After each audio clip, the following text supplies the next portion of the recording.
Materia: Derecho Agrario. Actividad 5. Plan de Ayala.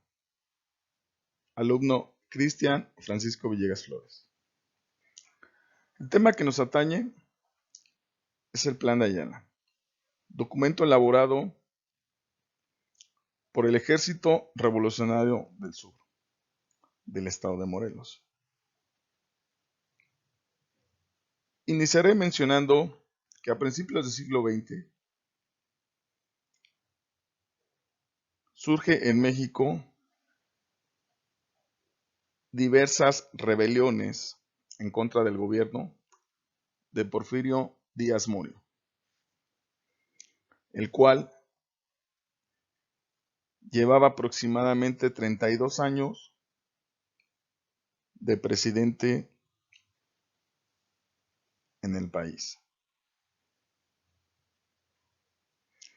Su principal contrincante político fue Francisco Indalecio Madero, el cual era un terrateniente proveniente del estado de Coahuila, joven de buena familia, clase media alta,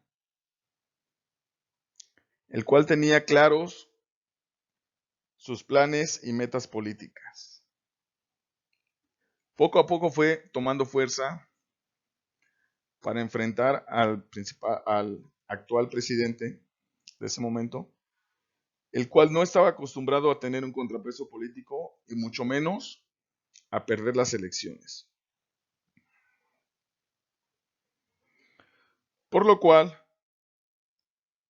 en la parte sur del país se fue formando un levantamiento en contra principalmente de la reelección del presidente Porfirio Díaz y en contra de los terratenientes. Sus principales ideales eran justicia, tierra y libertad, con la meta clara de devolver a los campesinos las tierras que eran trabajadas por sus manos, las cuales pertenecían a grandes hacendados y terratenientes. La parte norte del país, el movimiento fue tomando fuerza, siendo líder de este bandolero conocido como Francisco Villa o Pancho Villa, el cual tomó fama por sus incursiones para robar en la parte sur de Estados Unidos, haciendo gala de su gran coraje e inteligencia para salir avante de las persecuciones de los norteamericanos. Dentro de este movimiento social, el cual fue de los primeros en la época, debemos resaltar 3 documentos que surgen de él. El primero fue propuesto por Francisco I. Madero, el llamado Plan de San Luis, el cual hace un llamado a todos los mexicanos para levantarse en armas en contra del presidente Porfirio Díaz.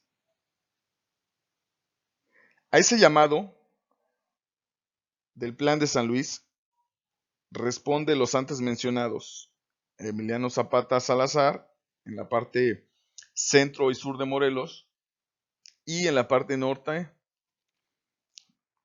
Francisco Villa.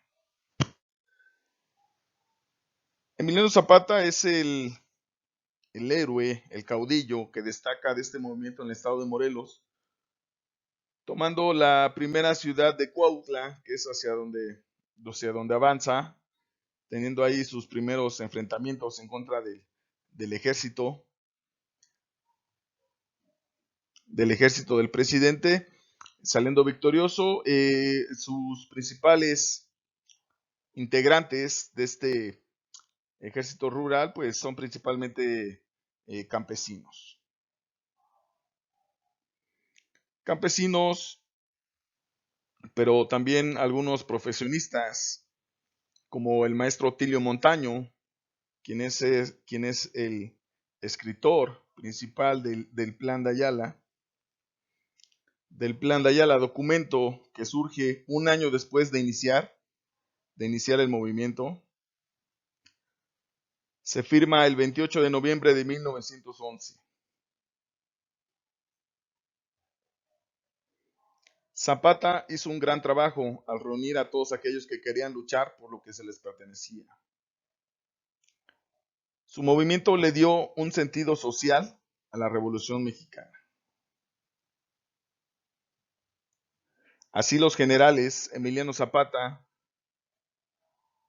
José Ruiz, Otilio Montaño, Francisco Mendoza, Jesús Morales, Eufemio Zapata, Próculo Capistrán, coroneles y capitanes plasmaron. Declaramos solemnemente ante la faz del mundo civilizado que nos juzga y ante la nación a que pertenecemos y amamos los propósitos que hacemos formulado para acabar con la tiranía que nos oprime y redimir a la patria de las dictaduras que nos imponen, las cuales quedan determinadas en el Plan de Ayala. 2 días después de la toma de posesión de Francisco Madero, este envió un representante al estado de Morelos, pidiéndole a Zapata que licenciara sus tropas. El Atila del Sur puso como condiciones que el gobernante del estado, Ambrosio Figueroa, fuera removido del cargo. El retiro de las tropas federales, indulto y salvoconducto para los integrantes de su ejército y el establecimiento de una ley agraria que mejorara la calidad de vida en el campo. Madero rechazó las condiciones y envió al ejército a Villa de Ayala, donde establecieron un cerco y abrieron fuego con la intención de terminar con el movimiento de Zapata y sus hombres, los cuales lograron ir al estado de Puebla. Y es ahí, el 28 de noviembre, donde dieron a conocer el Plan de Ayala. Dicho documento acusa a Madero de haber impuesto al vicepresidente y los gobernadores de los estados en contra de la voluntad popular. Se le acusa de dictador y estar en contubernio con el partido científico, el grupo élite del presidente Madero. Hacendados, feudales, caciques y opresores, enemigos de la revolución. Además, se reconocía como jefe de la revolución a Pascual Orozco, y en caso de que éste no aceptara, quedaría como jefe Emiliano Zapata. Al enterarse del Plan de Ayala, el presidente Madero redobló los esfuerzos por terminar con el movimiento sin conseguirlo, lo que al mismo tiempo lo llevó a una mayor enemistad con los hacendados.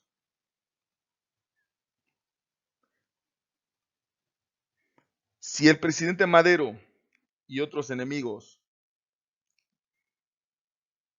y elementos dictatoriales del actual y antiguo régimen desean evitar inmensas desgracias que aflijan a la patria, que hagan inmediata renuncia del puesto que ocupan, y con eso en algo restañarán las grandes heridas que han abierto al seno de la patria, pues que de no hacerlo así, sobre sus cabezas caerá la sangre derramada de nuestros hermanos. Este es un artículo del Plan de Ayala, donde podemos observar los ideales perfectamente claros, las exigencias y al mismo tiempo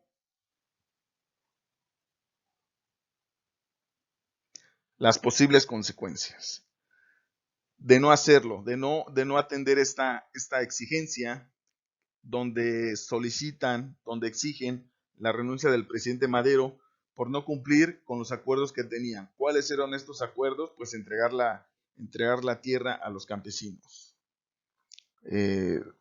Si recordamos lo mencionado al principio, el presidente Madero era un hacendado, entonces entregar la tierra a los campesinos pues realmente no era parte de sus de sus prioridades, ¿no? Él lo que quería era, el punto más importante para él era retirar a el presidente Porfirio Díaz, lo cual fue logrado, pero al cumplir esta meta, pues no, él no cumplió con los acuerdos que ya tenía pactados con general ya Emiliano Zapata.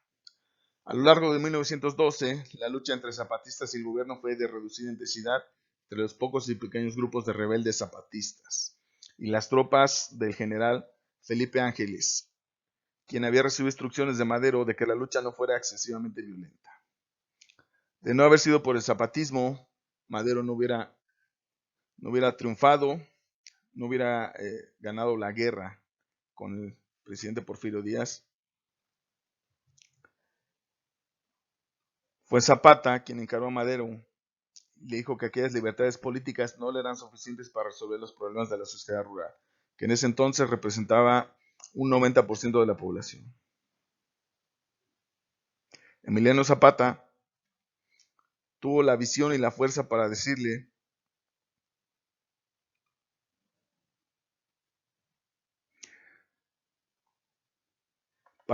al pueblo mexicano: apoyad con las armas en la mano este plan y haréis la prosperidad y bienestar de la patria. Como ya sabemos, Emiliano Zapata fue asesinado el 10 de abril de 1919 en la entrada de la hacienda de Chinameca, Morelos. Sin embargo, ese día el hombre pasó a ser leyenda y su legado en texto, el Plan de Ayala, pasó a ser una realidad años después. Sin embargo, no se ha logrado en su totalidad. Gracias a esa demanda social, el día de hoy la mayoría de mexicanos cuentan una, con una casa, propiedad, terreno. Se siguen manteniendo los ejidos y las tierras comunales.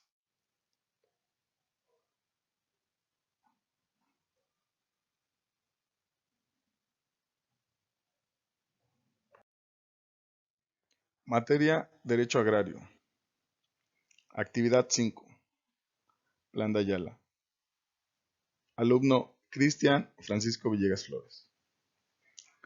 El tema que nos atañe es el Plan de Ayala, documento elaborado por el Ejército Revolucionario del Sur del estado de Morelos. Iniciaré mencionando que a principios del siglo XX surge en México diversas rebeliones en contra del gobierno de Porfirio Díaz Morio, el cual llevaba aproximadamente 32 años de presidente en el país.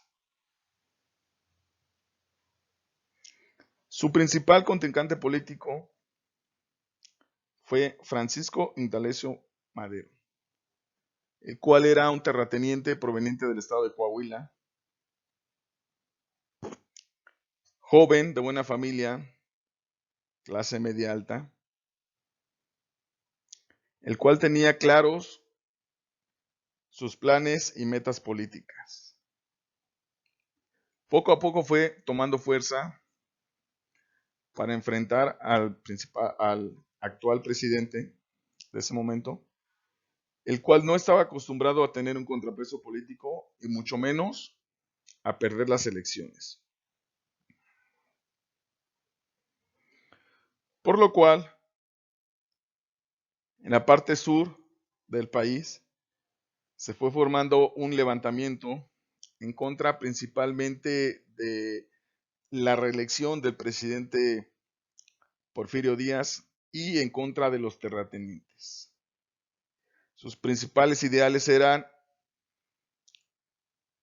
justicia, tierra y libertad,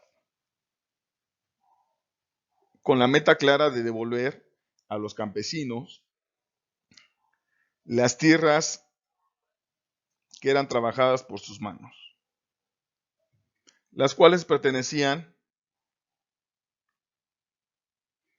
a grandes hacendados y terratenientes.